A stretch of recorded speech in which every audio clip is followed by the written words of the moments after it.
You're listening to the Vikes Verified podcast. Hello and welcome back to episode 69 of the Vikes Verified podcast. We are live out here in Stillwater, Minnesota from Cub Studios, presented by Pull Tab Sports. Go check out Pull Tab Sports. A lot of great content coming around as winter rolls in.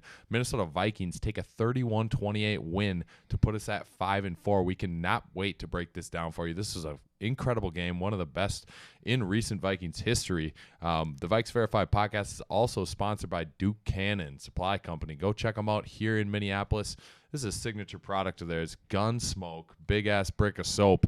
This is just gritty stuff for gritty men. Their slogan, hard-working products for hard-working men. You can't find much better stuff than this, and I know a lot of you are looking for Christmas shopping. Look no further than Duke Cannon, dukecannon.com.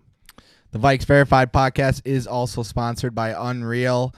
This time of year, there's no better apparel for the Vikings than the Unreal drops that they do each season. 6 drops, all new designs and colors. I'm rocking one of theirs from last year. They're hard not to get. They have high-quality products.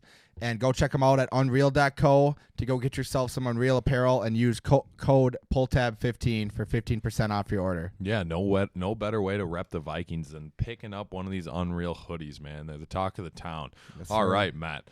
We went down to Atlanta this week, and in one of the more shocking games that I can remember watching, Josh Dobbs, the astrophysicist, astronaut, comes in and saves the game for us. Jaren Hall gets a start in this game. We had very high hopes for Jaren Hall, and he looked good early in the game. Led a 75-yard drive, ended with a scramble on the goal line where he was almost able to get in the end zone, takes a lick there, bounces his head off the turf. He's ruled out with a concussion. All of a sudden, Josh Dobbs in the game on 5 days' notice, coming from Arizona. The 1-7 Cardinals, he quarterbacked every game for them this season. They beat the Dallas Cowboys this year, and he's in an entirely new offense. Head probably spinning for most guys in this situation, but everyone talks about is Dobbs' high IQ, his ability to process information, and he certainly showed that and put his running ability on display as well. What was your first impression when you finally got to decompress from watching this intense game? Well, you can't be anything but impressed from Josh Dobbs and his performance. Now, it was a tough draw for Jaren Hall, in his first NFL start. Ends up playing pretty well in his first couple drives, had made some good throws, seemed to have good poise in the pocket, and then just has an unfortunate concussion injury that knocks him out. In steps Josh Dobbs, 5 days into Minnesota, barely knows his teammates' names, barely knows the playbook. Kevin O'Connell was basically translating each play as the play was happening. So incredible. It takes a high IQ player to be able to process and put together those plays on an NFL level against an NFL caliber defense, and Falcons are one of the better ones in the league. So 6th ranked defense. You can't really understate how big of a challenge that was for Josh Dobbs coming into this, but this guy's built for this. As you said, astrophysicist. He's an absolute brainiac, former volunteer, and he's been tossed around the league since he's been here. He started in Pittsburgh. He's been to Arizona, I believe Jacksonville, and then now he comes to Minnesota. So, this is nothing new to him. He just got settled in Arizona, comes to Minnesota, and did nothing but impress us in his first opportunity as a Minnesota Viking. So, overall, was just so pleased to see him come out and get a W for us. And now with Jaren Hall recovering from a concussion, Josh Dobbs has a chance to follow it up at home against the New Orleans Saints to really see if we have something at this quarterback position for the rest of the year. Yeah, and it's going to be really interesting to see. Like we said, was fired up for Jaren Hall. He looked good, beating a cover 2, hitting Alexander Madison for a 50-yard reception, moves his team all the way down the field, and then that happens. The initial thoughts from, I think, Vikings fans everywhere are, oh my goodness, what's going to happen here? Josh Dobbs in the game. Give a ton of credit to Kevin O'Connell in this performance. He talked a little bit after the game about trying to teeter the line between, letting Josh Dobbs play free and overcoaching him at times. He kind of just said, defer to your legs if things break down and you aren't able to read the play, and that's exactly what Josh did. He was able to escape the pocket numerous times and turn out 15 to 20-yard gains with the help of Cam Akers, whose season is now over, unfortunately, with an Achilles injury, but he went out with a bang in this game and left a huge impact. One of the blocks of the year, if you ask me, springing Josh Dobbs to a first down. But, yeah, this is almost a good and bad scenario for the Vikings. We have a quarterback who's proven, we can put up 30-plus points in a game. Nick Mullins potentially coming back from the IR here, so we'll see what his situation looks like. Jaren Hall, I would guess, would probably be good to go in Denver. I would say we're probably going to end up ruling him out this week. But, yeah, Josh gets the keys this week, and we're going to see how much he can build on that performance and how much more of this offense he can really learn. But, the name of this game, honestly, was the next man up mentality, and it was crazy to see some of these guys. I think it speaks volumes to the culture of this team.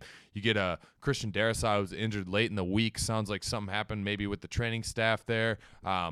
David Questenberry steps in, plays all 75 snaps, phenomenal in pass pro.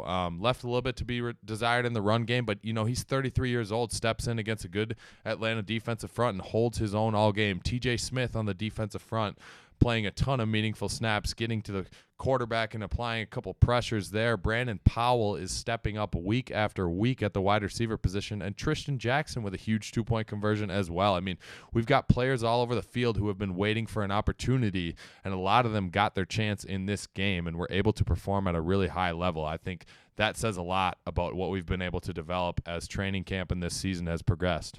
Yeah, let's not forget about the fact of how this team was able to respond. Not only did they lose Jaren Hall early in the game, Josh Dobbs comes in, and it's basically the worst start possible. He gets a safety, looks absolutely lost in the backfield there trying to process our play, and then ends up fumbling the ball. They return it to the 1. Shout out to the defense for holding them to only 3 points there. That ended up being massive. And then you have Josh Dobbs. I don't know if it was a fumble or an interception. Regardless, it ended up in the defensive tackle's hands. So that's 3 basically bad plays to start Josh Dobbs' tenure in Minnesota. And yet this team did not let that faze them at all. They put themselves together, battled for each other, and like Nick said, we had handful of guys making plays that are basically depth guys that have now, their name has been called, and it just goes to show how good the coaching and culture is in this franchise. The Minnesota Vikings looked well prepared when other guys went down, and that ended up being the difference in a game in Atlanta where we were able to take it at the last moment on the last drive. And even when it seemed like everything was stacked against us, this team found a way to work together and find a win on the road, which is very impressive and a great thing for the team moving forward into these next handful of games. It was really remarkable. And looking at the offensive side of the ball and guys who continue to step up, TJ Hawkinson taking licks over the middle once again. I mean, I've said it week in and week out. I mean, fighting through a rib injury, moving the chains in clutch moments. He was a safety blanket for Josh Dobbs over the middle there. Jordan Addison takes a massive hit on the sidelines, toe tap, able to move the chains and get us in a position to score at the end of the game there. Jordan Addison continues to shine with Justin Jefferson being out of the lineup here. Doesn't look like we're going to get Jefferson back this week, but look for Addison to be a tremendous compliment when he does come back because of the growth that Jordan Addison has experienced while Justin has been gone. I mean, he's had to take that number 1 spot, and he's taken it without a blink, and he's stepped up and proved that he can be a number 1 receiver in this league. It's truly been special to watch, and we're going to need everyone on the perimeter these next 5 games because we have a real opportunity here sitting at the 7 seed, Matt, 5-4 in the NFC right now.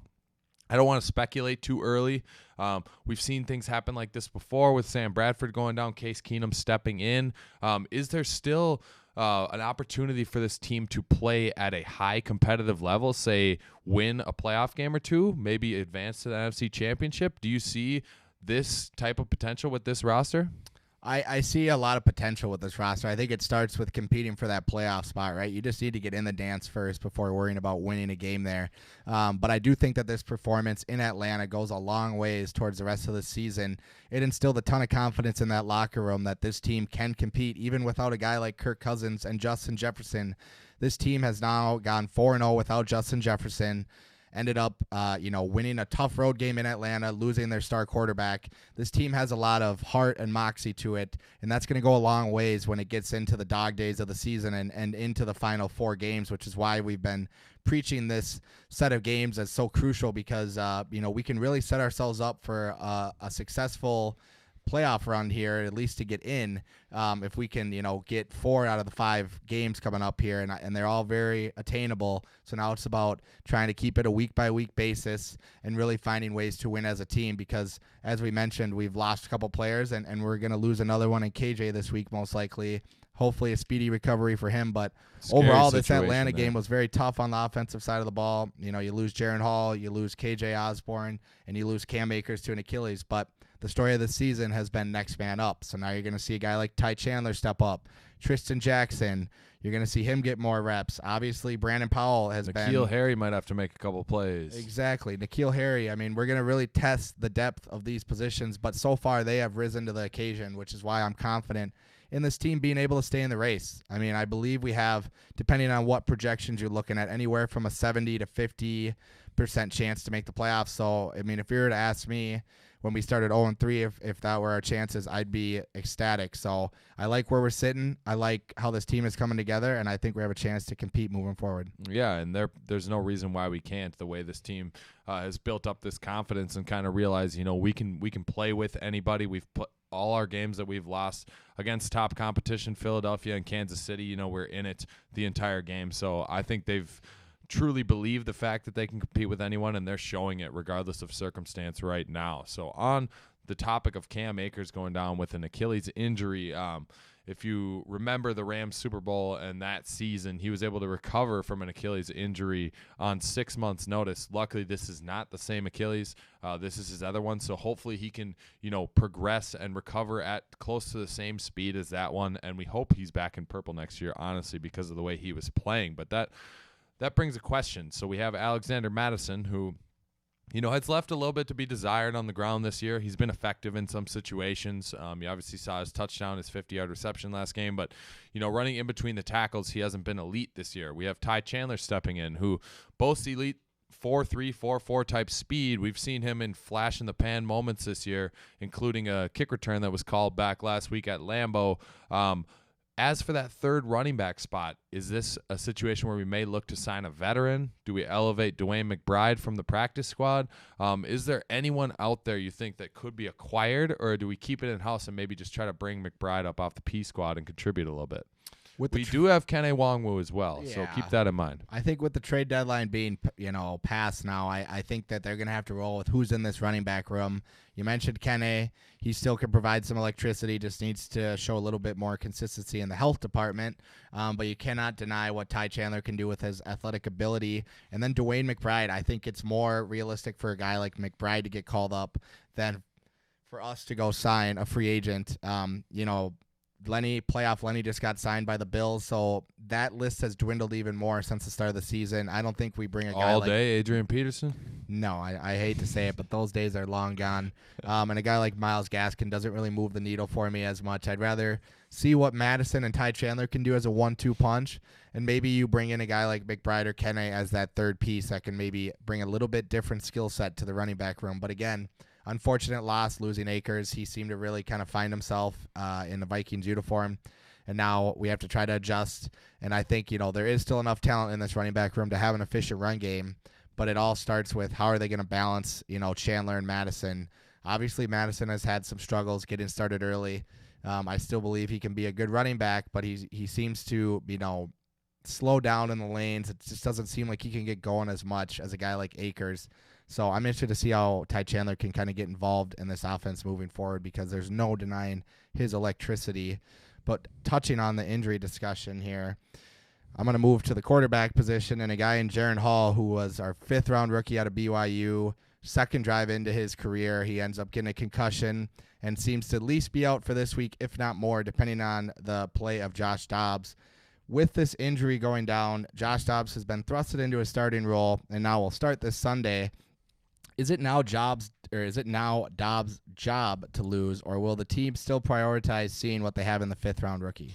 That's a good question, because I think now it comes to the point where you got to kind of roll with the hot hand. If Josh Dobbs continues to play well, there's no way that you can take him out unless there's, a string of major mistakes in a row in a game, say multiple turnovers, then you maybe thrust Jaren Hall back into that role. I would personally like to see what we have in Jaren, especially after that promising drive. But, if a team's got momentum and moxie with one guy, which, after a performance like this week, you saw how the team reacted and responded to that in the locker room. It seems like they're behind Josh Dobbs. The ownership's behind Josh Dobbs, the coaching staff. They all saw what he can do on that short of notice. I would say, in a way, it is kind of Dobbs' job to lose at this point. It's going to come down to a performance on Sunday against the New Orleans Saints, who aren't a phenomenal team, but always play us tough. We've had a ton of great matchups with them over the years. There's some cheating bastards, but I say Josh Dobbs, with a good performance, you got to leave him under center and continue to roll with this team's momentum and play the hot hand for sure. Yeah, I do think it's turned into a hot hand situation, and that's unfortunate for Jaren, as this was kind of his opportunity to make his stamp in the league and really show what he can do as a quarterback. But unfortunately, injuries happen, and thank goodness that we made a trade for a guy like Josh Dobbs. I mean, I hate to say it, but I wouldn't feel as much confidence putting in a guy like Nick Mullins or Sean Mannion under center. So very happy that Quezzy and KOC were aggressive enough to go get a guy and Josh Dobbs for really peanuts. Ends up looking like a great move so far, just 1 week into it, being able to get us that first win on the road in his first start. So again, it is a hot hand situation. I think it's going to be, if Josh loses one, then maybe the conversation opens up. But again, you have to consider the health factor of things as well. So interested to see how things shake out. But if you are a Vikings fan, you have to be somewhat optimistic that we have two somewhat, positive options in Josh Dobbs and Jaren Hall. So all things considered, you can't be too mad at our QB situation with the loss of Kirk Cousins. Yeah, and what a good move it looks like as of right now, right? And they kind of came out, Kevin O'Connell and Quezzy came out and talked about some things that they prioritized at the deadline and a guy they wanted to pick up. They wanted to make sure they had a guy that was used to the speed of the game, had played football this year, and a guy that could get out of trouble if he needed to with his legs due to not being fully immersed in our playbook yet. So, you look at those two factors and how they're able to find a guy in Josh Dobbs, and he was able to provide exactly those two things. So that was great to see. I want to touch defensively on this side of the ball for Brian Flores. Is playing at an elite level, kept us in this game. A couple guys I want to shout out off the top. Byron Murphy Jr. with his best game as a Viking, secures a pick, 89.2 coverage graded via PFF, was locking guys down all day, looked great. Josh Metellus, injury early in the game with his knee, looked like maybe he was going to be out for a series or two at the very least, comes in the next play and continues to provide game-breaking tackling and just a knowledge of the field. And Brian Flores' defense. A Caleb Evans forced fumble on Bijan Robinson. This guy, I've been saying all year, he's a guy that will come up and stick you. He's a guy that will force turnovers, and he forced a turnover on one of the most promising young backs in the league, although Arthur Smith does not quite know how to utilize him yet. Cam Bynum remains solid on the back end, playing center field like Willie Mays back there, really just covering from sideline to sideline, hash to hash. He's a guy that really understands the zone scheme and can make plays all over the field. Daniil Hunter, what did Brian Flores say about him? He thought this was his best game this week, although it didn't show on the sack sheet and the stats. Multiple goal line stops, and he is playing the run better than any defensive end in the league right now. I said it. Yeah, and a couple other players that you didn't touch on that I think had some excellent plays as well. Mekhi Blackman has had 2 straight games. Yes, he's strapping. 0 receptions allowed, a very high PFF grade. He has kind of seemed to come into his own now, being that third-round rookie from USC. So that's a positive development for this back end. And a play off the field that impressed me was in the locker room when Josh Dobbs came in to celebrate. Harrison Phillips lifted up Josh Dobbs like a child and put a 215-pound man on his shoulders. And With what a ease. great way to capitalize really that whole moment, and really, give him a true feeling of a family and understanding the magnitude of this win. Seeing Harrison do that in the locker room was pretty special, and can't really understate his strength, man. It takes a lot, and he made it look like he was just lifting up a child. So shout out to Harrison, man. You're doing something right. Yeah, he's a great locker room guy as well. It was a great addition for us, great in the community, and he's just a team guy. We rally around him, and guess what? He's playing some of the best football of his career right now as well. Ivan Pace and Jordan Hicks in the middle continue to be stalwarts. Ivan Pace is a problem up the A-gap. We've known that all year.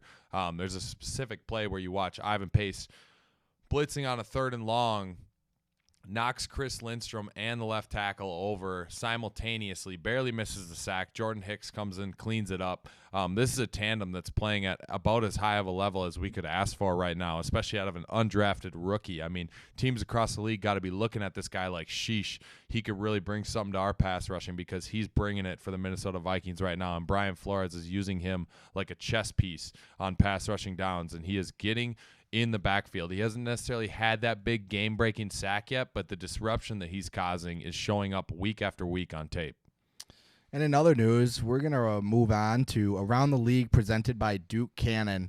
Nick, I'm going to start it off on Thursday Night Football. We had a grimy matchup between the Steelers and the Titans, with Pittsburgh coming out on top. Tomlin does not lose primetime games, and that rings true once again with Pittsburgh coming out on top 20-16. And over in Germany, we had the Kansas City Chiefs and the Miami Dolphins. Tyreek Hill revenge game was spoiled by Travis Kelce and Patrick Mahomes. Chiefs take this one 21-14 and probably went out for a German pint after the game. And in the most improbable game of the week, your Minnesota Vikings go into Atlanta and ended up giving Atlanta the Dirty Bird treatment, stealing a away victory with a final score of 31-28 Vikings. And we had the New Orleans Saints and the Chicago Bears led by T-Bag. Tyson Bagent throws 3 picks this week. Seems like his magic is kind of running out in Chicago. Looks like a tank fest for the Chicago Bears. 24-17 New Orleans Saints. And after a month full of losses for the Packers, there's a little bit of daylight for them as they come away with a 20-3 victory over the often injured Los Angeles Rams.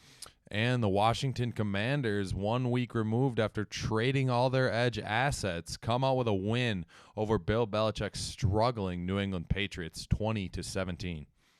And Baltimore put on an absolute ass whooping against the Seattle Seahawks at home, finishing with a score of 37-3. And C.J. Stroud looking like the rookie of the year, not just the offensive rookie of the year, but he might have been the number 1 overall pick with some better scouting from Carolina's department. He comes in and runs up the score on the Tampa Bay Buccaneers 39-37 in an absolute thriller.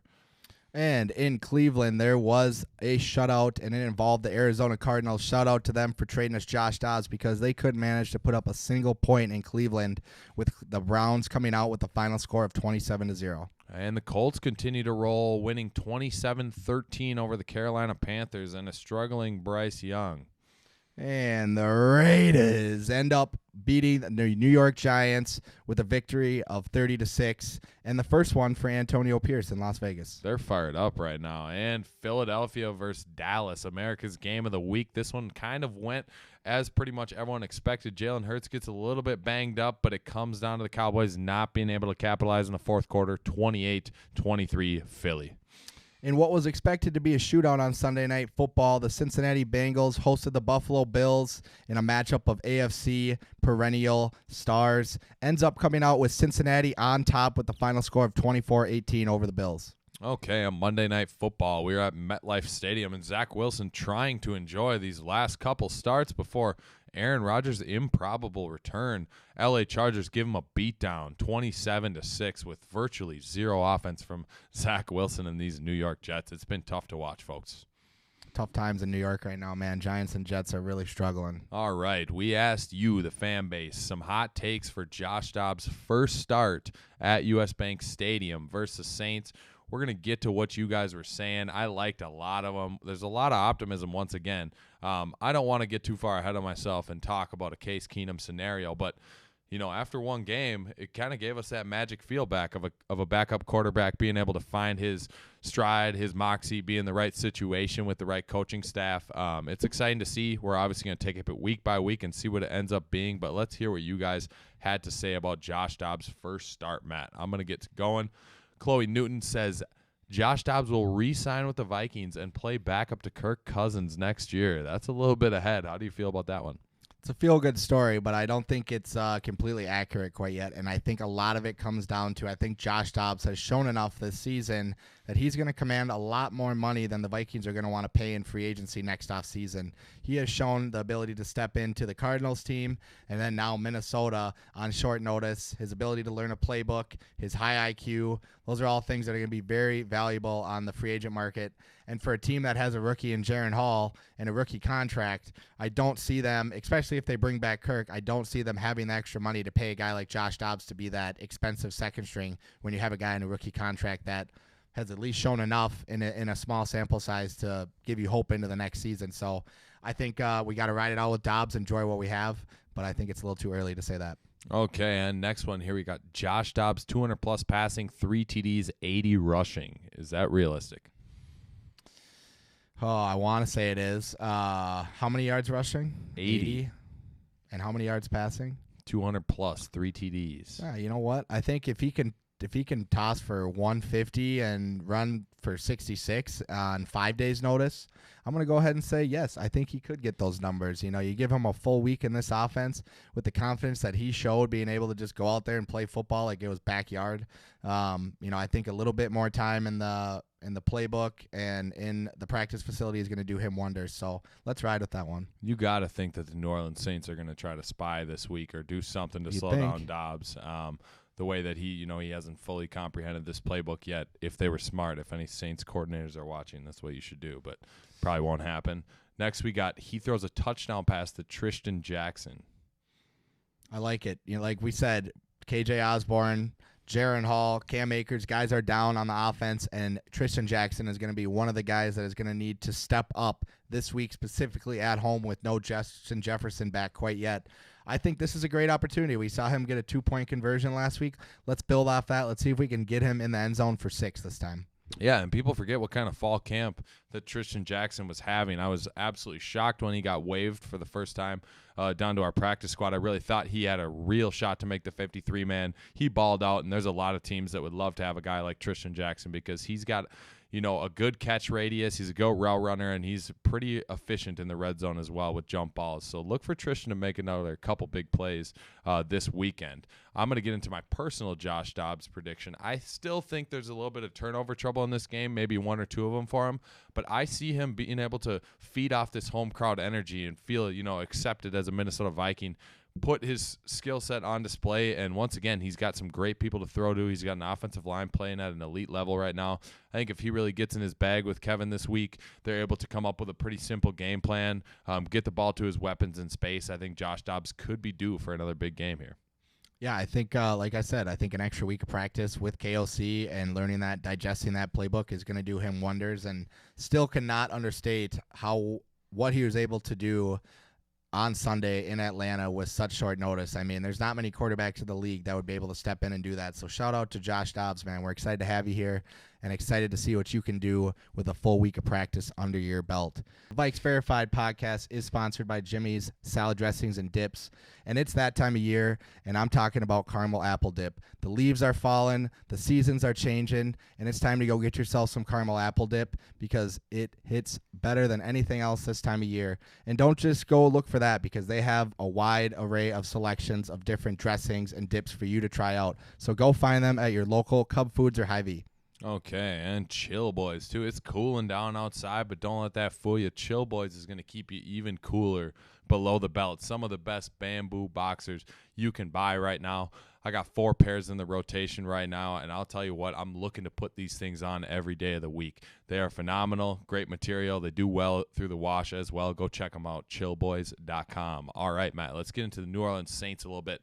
This is an offense that's been really hit or miss. Obviously, Alvin Kamara is a guy that's really taken it to us in the past. If you remember that Christmas game a few years ago, 2 different colored cleats, 1 green, 1 red. I hated watching him run up and down the field all day against us for 5 TDs. So obviously we know he's a guy that can hurt us. They have another explosive playmaker who's emerged this year in Rashid Shaheed, number 22 on the perimeter.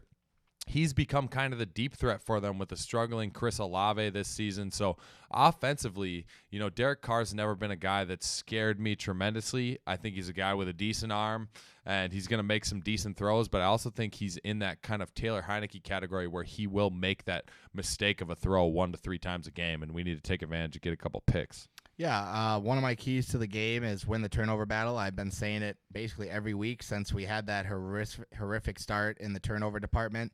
And you've seen what we've been able to do now. We've been able to kind of correct that number and get it back on our side. And we've been winning ball games. We've now won 4 straight. So, again, New Orleans Saints are going to be a tough team to play, even at home.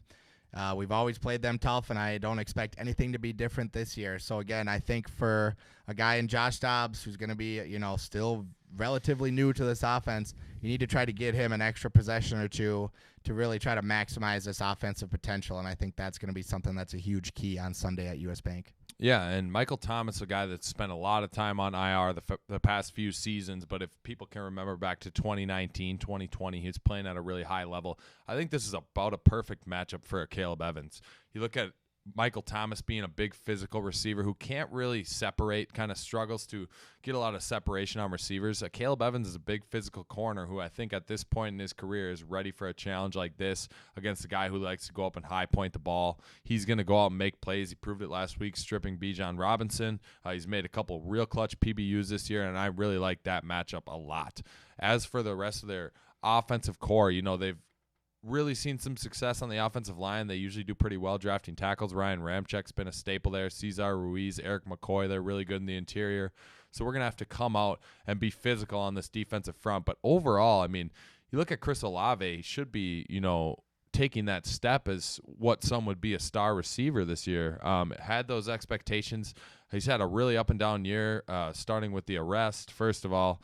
It might have just been a speeding ticket. But either way, gets in a little bit of trouble off the field, seems to lose a little bit of focus. He's had some untimely drops for this offense, so he doesn't really seem like himself. And overall, I think the way that this defense is playing, this is an offense that we can come out and stalwart, absolutely. Yeah, Olave's had a little bit of a bumpy season, to say the least. I've got him on a fantasy team, so no one better to speak on it than myself. It's a mixture of drop balls, as well as Derek Carr has missed him on numerous deep shots where he is wide open, could walk it into the end zone, and still Carr finds a way to not complete the pass. So I think it's a little bit of a mixed bag there in terms of his rocky road so far this season. But again, I'm more concerned about a guy like Alvin Kamara. That's another key to my game here, is limit Kamara's impact on this game. We've seen what he can do to this Minnesota Vikings team in the past. He's definitely back into that form that we're used to seeing down in New Orleans. They're featuring him heavily. And guys like, I would say, Kamara and Taysom Hill are two guys that I have my eyes on Sunday that we need to try to limit, because the rest of their offense, I think, can be attainable in terms of stopping. But if you can let those two really get going, it could be a long day for this defensive side. And looking a little bit at their defense, we obviously know about 94 over there, Cam Jordan, guy that likes to talk a lot, guy that had a lot to say about Kirk Cousins this offseason. Really wish Kirk was playing this game so he could give him the poetic justice that he deserves. The poetic justice. But I'll tell you what, Cam Jordan is a good player, good pass rusher at the end of the day. They have a guy in Carl Granderson, young guy, who's been making a lot of plays this year. He's really come on as a disruptor. Pete Werner and Demario Davis, two solid backers. Then you look at their secondary. They got a guy in Tyrann Mathieu who's probably on the back end of his production, but, still has the mind and the ability to be a playmaker. Marshawn Lattimore, a guy who's been owned by Justin Jefferson in the past. It's a shame Justin isn't suiting up this week probably, but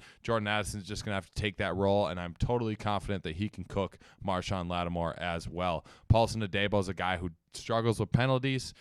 He's a guy that can be taken advantage of, and Isaac Yiadom, their kind of nickel slot corner, has been actually playing really well this year, highly graded via PFF. Overall, it's always been an aggressive, pretty well-coached defense, so it's going to be a challenge for Josh Dobbs, as if, learning the playbook wasn't already. This is a defense that's going to come out with energy and come out trying to expose him. Yeah, and, they do have some weapons on the defensive side there. Marshawn Lattimore's got to be very thankful that Justin Jefferson isn't suiting up on Sunday, because, as you had mentioned, he babied him last time that we played each other in London. Tyrann Mathieu, he can be a honey badger. He can definitely be an impact player for them. But again, I think KOC is going to do a great job, as he has done all season, of scheming up plays to not only expose this defense, but allow Dobbs to not have to do too much. Right? He just needs to distribute the ball like he did on Sunday. He's going to make it very simple for him to process, and as Dobbs shown, he can definitely be able to digest that and make plays when needed, even if the pocket does collapse. That's what Dobbs brings that we're not used to seeing. He can escape the pocket more than Cousins crazy ever for Vikings fans. Now, that's not taking anything away from Cousins' skill set or his overall impact on this team, but that's just something in the quarterback room that we have not been accustomed to. So it was a joy to see him break the pocket, especially on that 4th and 7. Just a great example of how he can extend plays for this offense. So I'm really excited to see how KOC really tries to utilize that running side that Dobbs can offer for this quarterback position. Do you see any design QB runs maybe in the game plan this week? Anything like an option, maybe a QB draw, something of that nature? Or do you think it's more sprint out and let him operate off passing plays? I think a lot of it's going to be more sprint out play action. I wouldn't be shocked to see maybe like a QB draw. And honestly, with a bigger guy in Dobbs, you might see them a little bit more confidence in a tush push type situation. But again, I think you're going to see a lot more rollouts and sprint outs. And then ultimately, he's always going to have the ability on just a straight drop back to, on a split second, get out of that pocket and create with his feet. So again, what I like about Dobbs is that he can run, but he doesn't look to run every time, right? He's going to break the pocket, but his eyes always stay downfield, and that's a big difference between some of these other guys who just like to strictly tuck the ball and start running, right? He's going to keep his eyes down the field and try to at least stress that defense as much as he can until he crosses that line of scrimmage. Yeah, and I look at some of his prior films, some other places he's been in the league. He's been really effective with the read option, which is why I asked you just, his ability to hold that mesh, hold that D end, and then get out and use his legs to really turn the corner there. So it'll be interesting if that's something that's installed. I think the last time we saw a read option, we actually saw one with Kirk Cousins for a touchdown. That was when Adam Thielen and him were doing the dead arm dance celebration. Okay, yeah, I remember that. That was the last time we saw a read option from the Minnesota Vikings, I think. I want to say that was 2 or 3 seasons ago. So be interesting to see if that's back in the lineup this week. I wouldn't be surprised if Kevin's, puts that in as an option for them at any point during this game just to get Josh in a rhythm. This has got to be a heck of a week of studying for Josh and a heck of a week for Kevin and Wes Phillips and this offensive staff, getting him up to speed because, improvising and doing things on the fly, coming out with an emotional win like that's not necessarily something that's sustainable in the National Football League. It's going to come down to can he execute a game plan and not necessarily ride off strictly momentum to get a win. So I think this week of prep is absolutely crucial for his success in the future. Obviously, we're looking for him to perform at a high level again. I think there's no reason why he can't. This is a stretch of games that could really make him look like a star and ultimately maybe earn him a contract after this season. So I'm optimistic for this week, Vikings Nation. I'm going to get to my 3 keys here to the game. My first one's just going to be set Josh Dobbs up to use his legs again, like I've been talking about. He's a guy that's effective on the ground. We know that. Find ways to get him in space, whether it's by design or, giving him the freedom to just tuck and run on passing downs. Second is Jordan Addison and Brandon Powell show. That's what I'm going to call it. These are 2 guys that are stepping up to the plate, and I expect no different. Brandon Powell, it's been shocking to me that he hasn't earned an opportunity prior to this, the way that he's been balling. Pretty sure-handed guy, runs crispy routes, and guess what? He can make a couple plays after the catch, too. So look for those 2 to both be over 50 yards in this ball game. And my third one is going to be make Derek Carr turn the ball over. In the past, Derek Carr is kind of a guy who's a little bit arrogant about the arm strength that he thinks he has. Thinks he can force really tight window throws, air the ball out downfield. This needs to be an opportunity for us to take advantage of that. Bring pressure, heat him up, make him take one-on-one shots, throw the ball into space, and let our DBs just go out and make plays. We're playing with some confidence. And our number 1 corner going into the season, Byron Murphy, is finally showing that confidence and playmaking ability as well. So look for us to get a couple big turnovers on Derek Carr here. Matt, let's hear your score prediction for this week's matchup. Well, Vikings Nation, we are back. I am officially back on the train. I've always been on I need there. you to bet against us again because it's been working. I can't. I'm on the train. I bet with us last week. It turned out working out. I've tried to be a little bit more realistic this year, but now with what this team is showing with the culture and confidence, I got to take us in a home matchup against a team that we hate. It might be our second or third biggest rival outside of the Bears and Packers that has now turned into the New Orleans Saints. I hate that team so much. I think that we're going to come out with a W at home. And again, the theme of the season has been 1-score games and really in general. So I'm going to say the Vikings come out on top 23-20. I like it. And I feel like it's going to be close regardless, right? This is always a high emotion game. You look at the history between these 2 teams, man, we could go way back, but some sour memories for us obviously in 2009 and some very sour memories for them as well with the Minneapolis Miracle. So both teams have kind of gotten each other. There's a lot of emotion tied into this one. Sean Payton, not the coach of the team anymore, but a lot of, I guess you could say, hatred for that guy in this room right now between me and Matt. So a lot of it. He created just kind of a target on the back for the Saints and the way he handled everything. So, I'm going to go Vikings 21, Saints 14. I think Saints have an opportunity to tie the game at the end with the ball, maybe on a 2-minute drill, and I think this defense finds a way to stifle them, force a turnover to end the game. And, I'm going to go ahead and say Cam Bynum ends it again. He seems to be a guy that comes up with that clutch pick at the end of games, and like I said, he's playing center field at a Byron Buxton pre-injury level right now. So he's going to go out there, I think, secure this game for us and get another pick on Derek Carr. I'm going to go ahead and say Danielle Hunter, 2 sacks, too, on Sunday.